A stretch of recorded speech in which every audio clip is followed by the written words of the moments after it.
Bonjour, chers Lorettaines et chers Lorettains. Ce mardi 10 décembre, votre conseil municipal a adopté le budget 2025. Il me fait plaisir de vous présenter un coup d'œil sur la situation financière de la ville de L'Ancienne-Lorette pour la prochaine année. D'abord, il est important de se rappeler les enjeux avec lesquels nous avons dû composer lors de la planification budgétaire, soit une augmentation importante du rôle d'évaluation foncière résidentielle, une inflation de 3,2 %, une hausse significative de la quote-part d'agglomération et de nouvelles obligations en matière de sécurité civile. Pour répondre à ces enjeux, nous avons tout d'abord diminué d'un pourcentage égal le taux de taxation résidentielle pour annuler l'effet du nouveau rôle d'évaluation.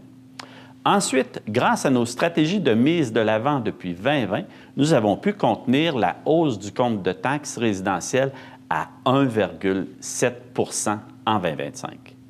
Concernant la taxation commerciale, plus de 47 % des commerçants auront la même augmentation que le résidentiel, soit toujours 1,7 %. La moyenne d'augmentation pour les commerces de grande surface sera de 2,85 %, considérant l'équilibre à rétablir avec le résidentiel. Donc, pour une résidence moyenne d'une valeur de 386 550 $, l'ajustement annuel du compte de taxes représentera près de la moitié de l'inflation que nous vivons présentement. Comment pouvons-nous arriver à ce résultat? Eh bien, en appliquant nos stratégies de payer nos dettes du passé, d'éviter de s'endetter, notamment en maximisant les subventions gouvernementales, nous pouvons continuer de contenir l'inflation, d'entretenir et de moderniser nos infrastructures et de vous offrir le compte de taxes le plus bas possible.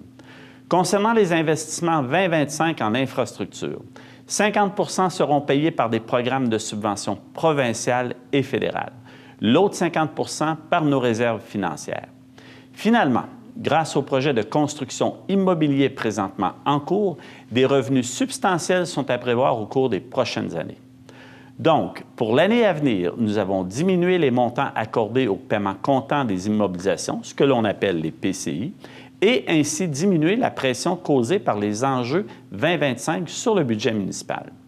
Il est aussi intéressant de constater qu'au cours des 5 dernières années, le total du taux d'inflation a été de 17,8 %, alors que la variation des taux de la taxe foncière à l'Ancienne-Lorette fut largement inférieure à l'inflation.